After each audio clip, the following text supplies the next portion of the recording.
again to another class on capital budgeting and investment appraisal.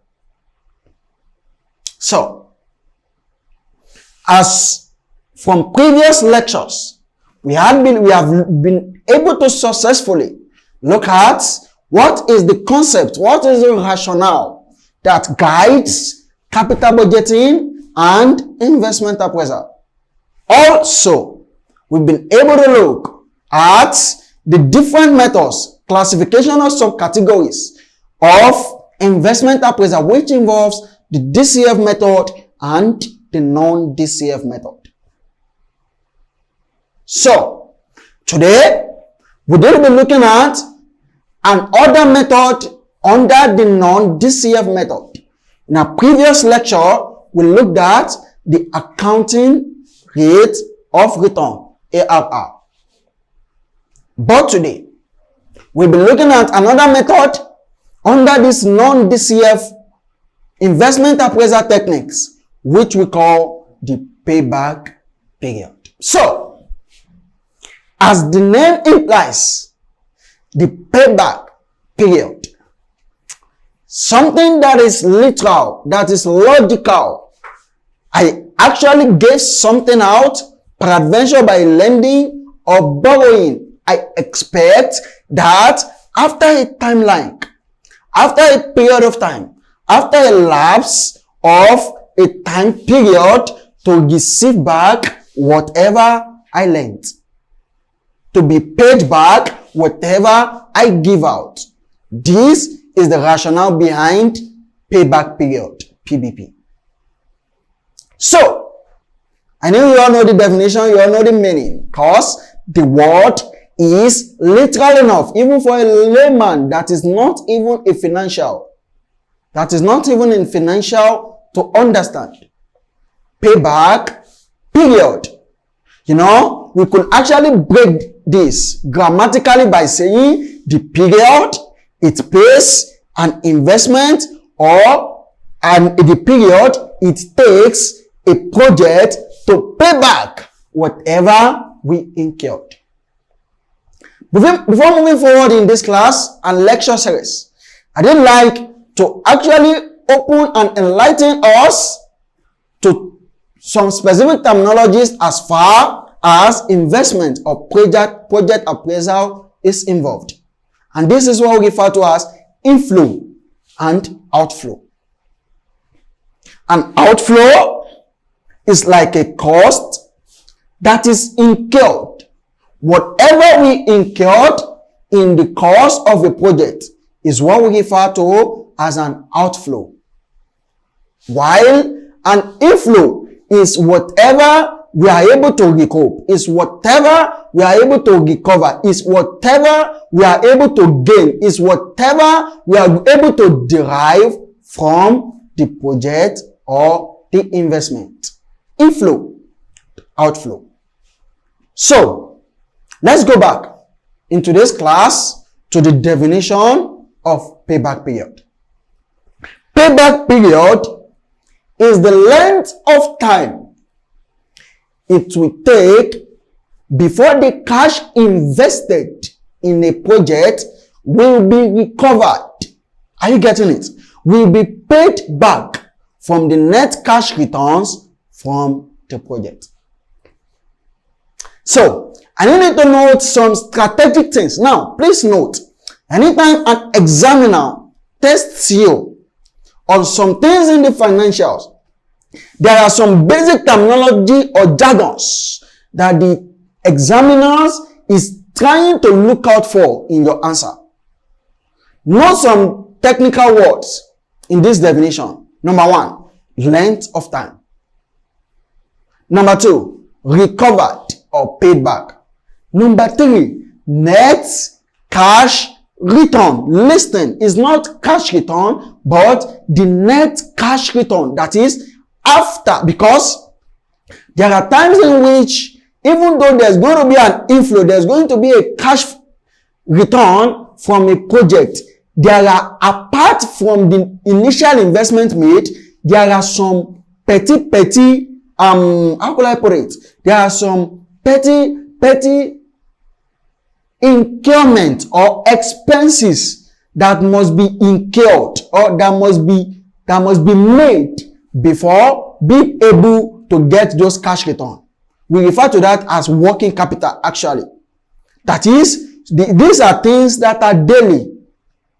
They are expected to be incurred on daily basis. So at times we don't factor it into the initial or the capital cost. So by the time you remove all these basic infringements or probably accompaniments that needs to be incurred to get the cash return, whatever you get is the net cash return. I hope you are understanding that.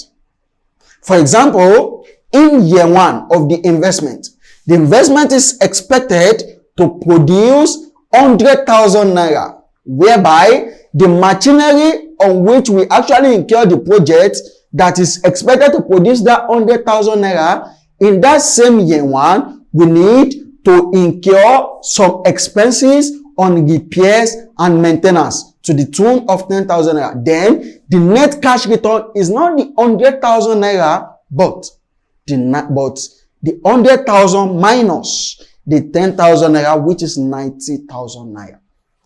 So I'm going to implore you that in subsequent assessments or examinations you're actually facing, you need to take note of these technical jargons, as the examiner will always watch out for this in your definitions or in your demonstration of expertise to the question. So, according to what I said again, some things you need to note in this definition. 1, length of time. 2, recovered or paid back. 3, net cash return. Now, let's go back to the definition. Payback period is the length of time it will take before the cash invested in a project will be recovered or paid back from the net cash return from the project. So, in a literal meaning, it only means the length of time, the number of time, the period of time it will take an investment to pay back our initial outflow or whatever outflow we incurred on it. This is referred to the payback period. And in most times, it's always expressed in years, number of years, and so on. Before rounding up this class, I did like us to look at what is the decision rule. Actually, to the application of payback period, PBP, there is a rule that is guiding the application of PBP.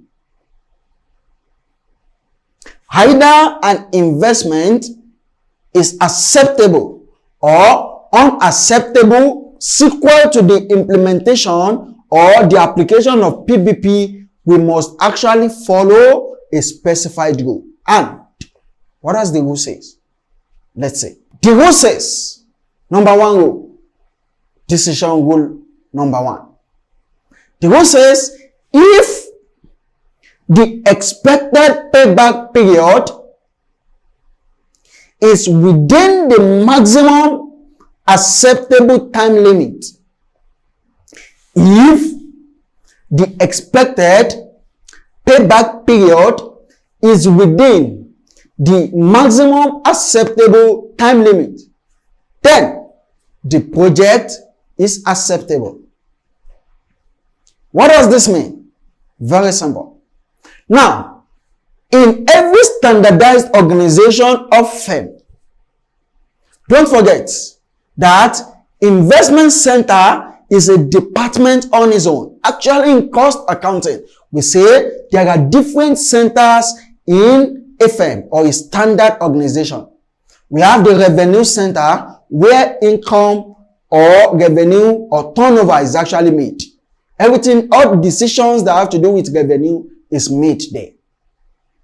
We have the profit center. This is where this type of center actually works with the cost center and the revenue center so that they will be able to arrive at the profit of the firm.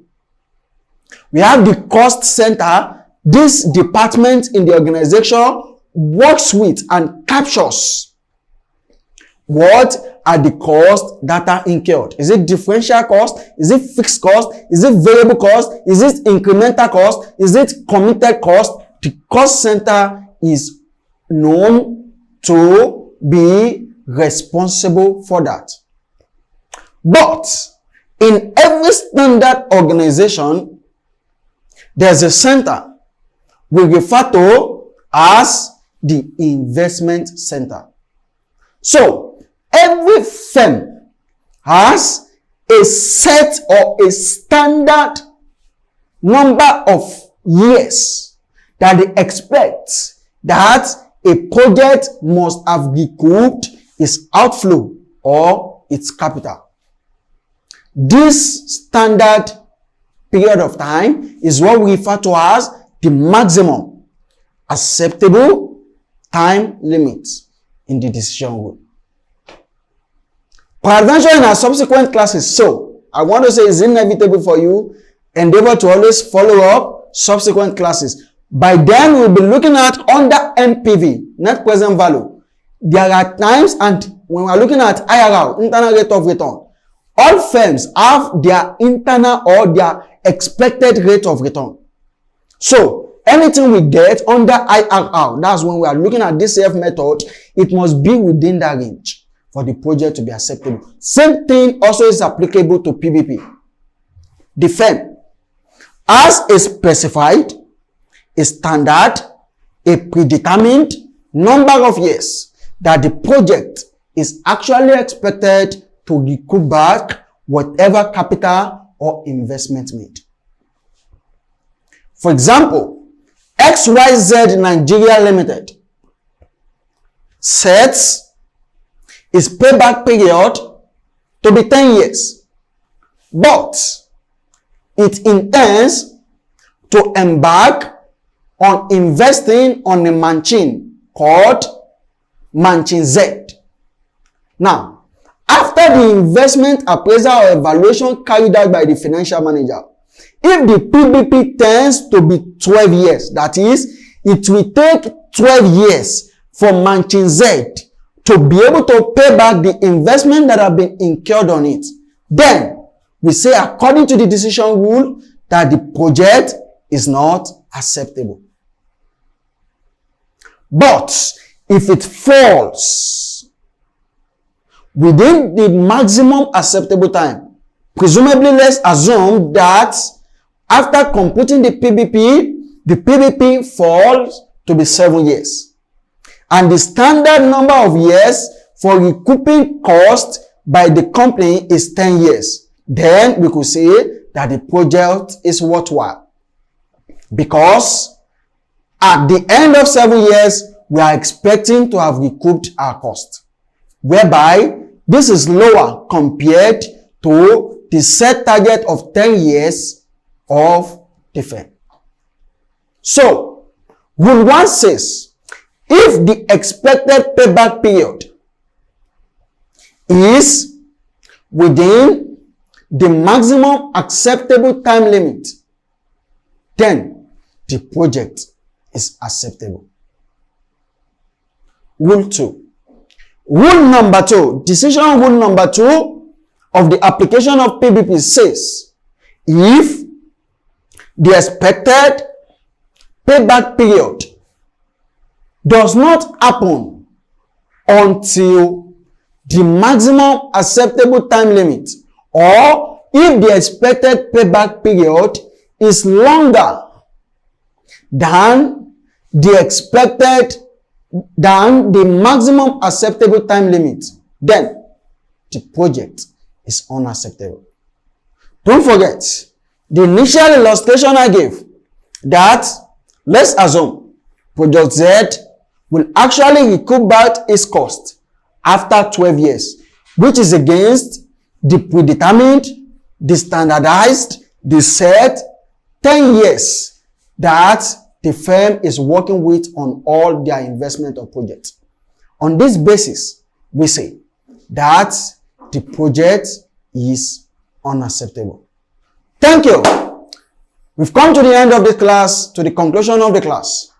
Payback period. The definition, the application, the decision rule that governs the payback period. I'll enjoin you to join the next series where we'll be looking at the formula of PBP and the merits and limitation of payback period, and also subsequent videos on capital budgeting and investment appraisal. Thank you and God bless you.